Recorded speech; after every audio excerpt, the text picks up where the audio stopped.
Hepatitis का simple मतलब होता है इन्फ्लामेशन ऑफ लिवर। जब लिवर के अंदर किसी टाइप का इन्फ्लामेशन हो जाता है तो इसी इन्फ्लामेशन को हम हिपेटाइटिस बोलते हैं। हिपेटाइटिस ज़्यादातर hepatitis viruses, toxin substances, drugs या फिर अल्कोहल की वजह से हो जाता है। इस डिजीज का हम एक प्रॉपर डेफिनेशन समझ लेते हैं।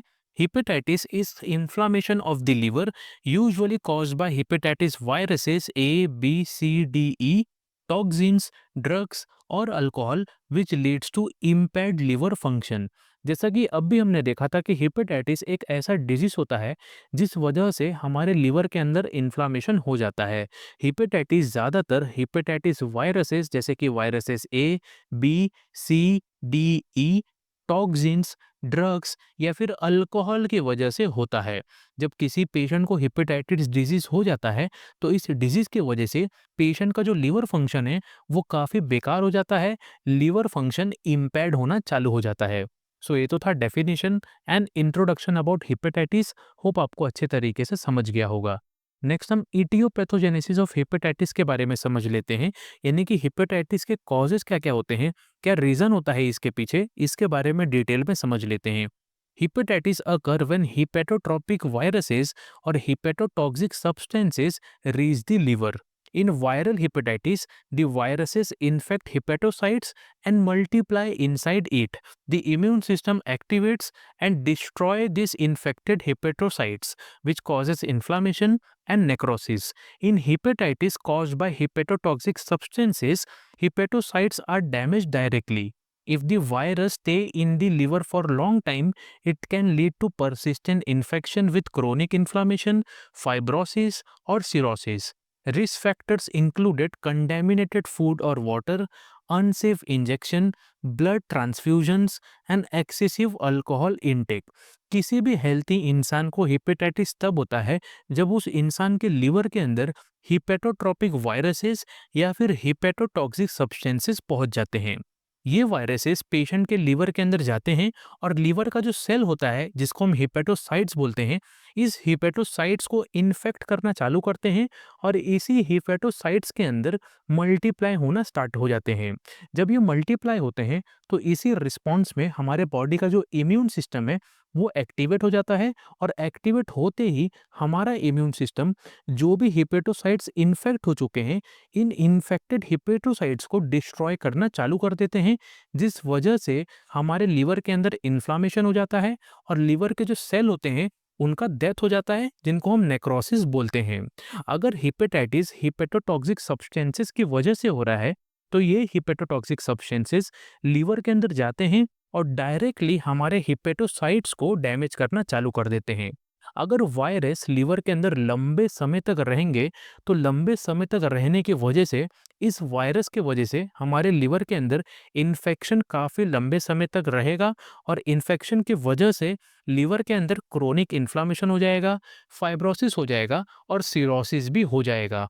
अगर कोई पेशेंट कंडेमिनेटेड फूड और वाटर को कंज्यूम कर रहा है, अनसेफ इंजेक्शंस का यूज़ कर रहा है, ब्लड ट्रांसफ्यूजन अच्छे तरीके से नहीं ले पा रहा है या फिर अल्कोहल का कंजम्पशन काफ़ी एक्सेसिव अमाउंट में कर रहे हैं, तो इन सब वजह से पेशेंट को हेपेटाइटिस होने के चांसेस काफ़ी ज़्यादा बढ़ जाते हैं। सो ये तो था एटियोपैथोजेनेसिस ऑफ हेपेटाइटिस। होप आपको अच्छे तरीके से समझ गया होगा। नेक्स्ट हम क्लिनिकल मैनिफेस्टेशन ऑफ हेपेटाइटिस के बारे में समझ लेते हैं, यानी कि हेपेटाइटिस के साइंस एंड सिम्टम्स क्या होते हैं, लक्षण कौन कौन से होते हैं, इनके बारे में डिटेल में समझ लेते हैं। Patients commonly present with fatigue, loss of appetite, nausea, vomiting, abdominal pain, fever and jaundice, dark urine, pale stools and pruritus may also occur. In severe cases, patient may have liver failure. जिन patient को hepatitis disease हो जाता है ऐसे patient को fatigue काफ़ी ज़्यादा महसूस होने लगता है। ऐसे पेशेंट का जो एपेटाइट होता है, यानी कि ऐसे पेशेंट का जो भूख होता है वो काफ़ी ज़्यादा लॉस हो जाता है। ऐसे पेशेंट को नोजिया एंड वोमिटिंग भी काफ़ी बार होने लगता है।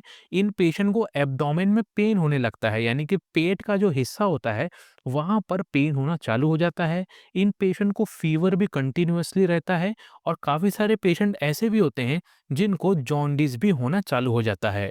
हेपेटाइटिस वाले पेशेंट का जो यूरिन होता है वो काफ़ी डार्क कलर का होता है, इनका जो स्टूल होता है वो भी काफ़ी पेल कलर का होता है और हेपेटाइटिस वाले पेशेंट को प्रूराइटिस होना भी चालू हो जाता है, यानी कि बॉडी में इनके खुजली होना स्टार्ट हो जाता है। अगर हेपेटाइटिस डिजीज़ को टाइम पर ठीक नहीं किया गया तो सीवियर केसेस में पेशेंट को जो लीवर है वो भी फेल होना स्टार्ट हो जाता है। सो ये तो था क्लिनिकल मैनिफेस्टेशन यानी कि science and symptoms of hepatitis.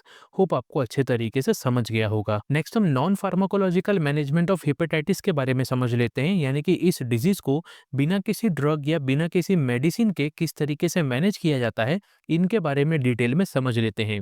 सबसे पहला है एडिक्वेट रेस्ट। जिन पेशेंट को हेपेटाइटिस डिसीज है ऐसे पेशेंट को एडिक्वेट अमाउंट में रेस्ट लेना चाहिए। Avoid alcohol completely. जिन पेशेंट को हेपेटाइटिस डिजीज है ऐसे पेशेंट को अल्कोहल का कंजम्पशन पूरी तरह से अवॉइड करना चाहिए, पूरी तरह से बंद कर देना चाहिए। Maintain good hydration and balance diet.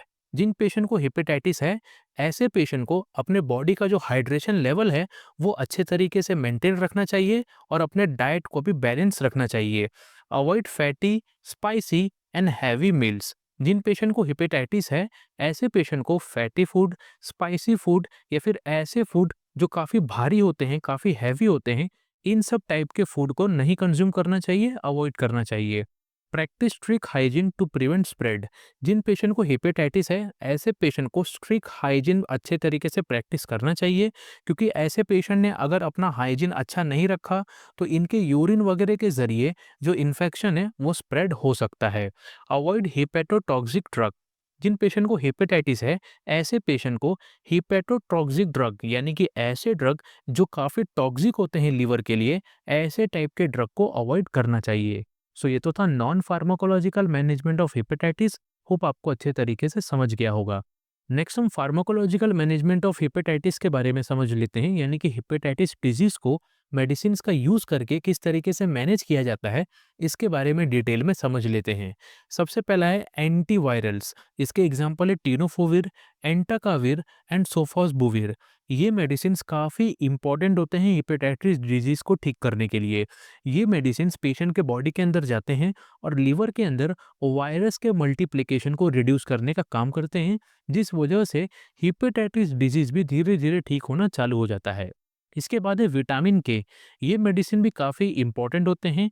Vitamin के पेशेंट के बॉडी के अंदर जाता है और जो भी क्लॉटिंग इशू हुआ है लीवर के डिसफंक्शन की वजह से, उस क्लॉटिंग इशू को इम्प्रूव करने का काम करते हैं। लास्ट है ऑन्डेंस्टेरॉन। ये ड्रग काफ़ी इंपॉर्टेंट होता है। जब पेशेंट को वोमिटिंग या फिर नोजिया होने लगता है हेपेटाइटिस डिजीज के दौरान, तो ये ड्रग इसी टाइप के सिम्टम्स को कंट्रोल करने का काम करते हैं, ठीक करने का काम करते हैं। सो ये तो था pharmacological management of hepatitis. Hope आपको अच्छे तरीके से समझ गया होगा। सो यहाँ पर हेपेटाइटिस चैप्टर अच्छे तरीके से खत्म होता है। अगर आपको किसी भी टाइप का क्वेश्चन या फिर डाउट है तो आप हमें कमेंट बॉक्स में पूछ सकते हैं।